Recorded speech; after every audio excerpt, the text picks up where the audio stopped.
नमस्कार दोस्तों। मेरे दोस्तों, आज इस वीडियो में हम लोग कवि लेखक और उनकी जो प्रमुख रचनाएं हैं या कृतियां उनके बारे में चर्चा करने जा रहे हैं। ये जो रचनाएं हैं दोस्तों, ये परीक्षाओं में बार बार पूछी जाती हैं, जिन्हें मैं आपको बताने जा रहा हूं। तो दोस्तों, इन्हें क्या करिएगा, आप ध्यान से देखिएगा और इसके बाद लिख लीजिएगा। ये आपके परीक्षाओं के लिए बहुत ही इंपॉर्टेंट है। मैंने उन रचनाओं को लिया है जो बार बार रचनाएं परीक्षाओं में क्या होती हैं, पूछी जाती हैं। तो दोस्तों, आइए वीडियो की शुरुआत करते हैं। कवि लेखक और उनकी रचनाएं। लिखा है परीक्षा गुरु। परीक्षा गुरु ये जो है लाला श्रीनिवास दास ने लिखा था। इसके बाद कंकाल जयशंकर प्रसाद जी ने लिखा था। शेखर एक जीवनी अज्ञे जी ने लिखा था और सूरज का सातवां घोड़ा धर्मवीर भारती ने लिखा था। मेरे दोस्तों, परीक्षा गुरु, कंकाल, शेखर एक जीवनी और सूरज का सातवां घोड़ा, ये जो चार है, ये चारों उपन्यास है। क्या है? तो ये चारों उपन्यास है दोस्तों। ये चारों उपन्यास है। उपन्यास, ये चारों उपन्यास है। अगर मैं बात करूं जयशंकर प्रसाद की, तो जयशंकर प्रसाद के 3 उपन्यास है, कंकाल, तितली और इरावती।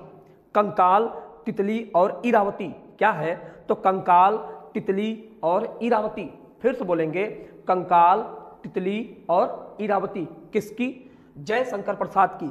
क्या है? तो उपन्यास है। उपन्यास का मतलब होता है उप माने पास में, न्यास का मतलब होता है थाती। थाती, या फिर कह सकते हो कि किसी के, जैसे हम किसी के पास अपनी पैसा देते हैं तो वह पास में रखता है, जिसे अमानत कहते हैं। तो न्यास का मतलब अमानत भी होता है, औप माने पास में। तो दोस्तों देखिए, ये 4 उपन्यास है। मैंने लिखा परीक्षा गुरु, किसकी? लाला श्रीनिवास दास की। लाला परीक्षा दो, याद रख लेंगे, लाला परीक्षा दो। तो लाला से श्रीनिवास दास और परीक्षा से परीक्षा गुरु। कंकाल, जब कंकाल देखेंगे तो क्या बोलेंगे? जयशंकर, तो जयशंकर प्रसाद। कंकाल देखेंगे क्या बोलेंगे? जयशंकर, जयशंकर प्रसाद। शेखर एक जीवनी, शेखर एक जीवनी किसने लिखा? तो अज्ञे जी ने लिखा था। परीक्षा गुरु किसने? लाला श्रीनिवास दास ने। कंकाल किसने लिखा? तो बताएंगे जयशंकर प्रसाद ने। शेखर एक जीवनी अज्ञे ने लिखा था। सूरज का सातवां घोड़ा धर्मवीर भारती। सूरज एक धर्म प्रतीक चिन्ह है, तो सूरज का सातवां घोड़ा धर्मवीर भारती ने लिखा था।